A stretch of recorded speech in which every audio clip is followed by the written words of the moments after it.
The sunrise prayer that Orthodox Jews perform lasts some 45 minutes each day, and then it's off to take care of worldly affairs.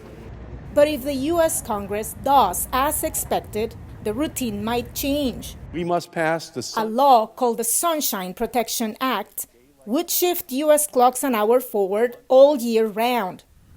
That means more daylight in the evening, but less in the morning, too. In some cities, there's going to be days, weeks, or even months of sunrise after 8 o'clock. And if you finish your prayers after 9 o'clock or quarter to 9, how do you get to the office? Rabbi Abba Cohen is with the Orthodox Jewish group Agudath Israel of America.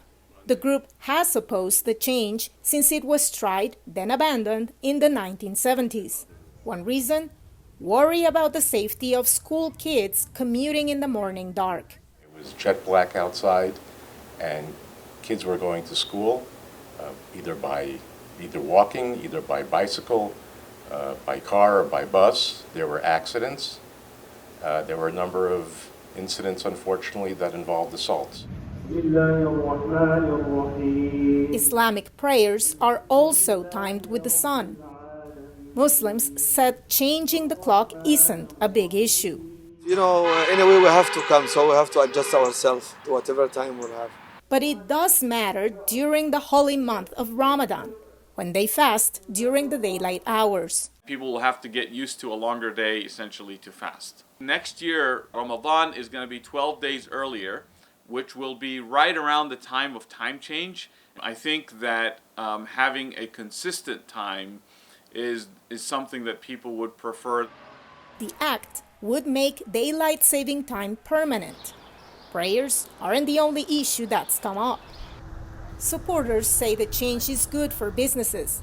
That may come at the expense of America's overall well-being. The National Association of Convenience Stores, for instance, says the late daylight translates into $5 billion more a year in sales. And golfers can play later. A boon for courses.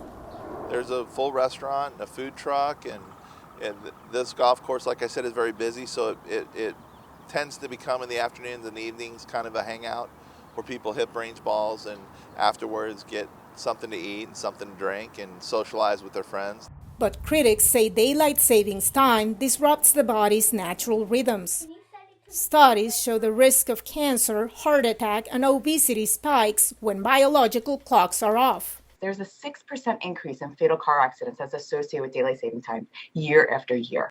You can't argue against statistics that are saying that we're putting people at risk. Congress tried to make daylight saving time permanent in 1973, supposedly to save energy, but reversed course after complaints that children were killed in morning traffic accidents. This latest effort cleared the U.S. Senate by unanimous consent. Now it's up to the House of Representatives to act, while President Joe Biden, who has veto power, hasn't taken a stance. Veronica Balderas Iglesias for VOA News, Washington.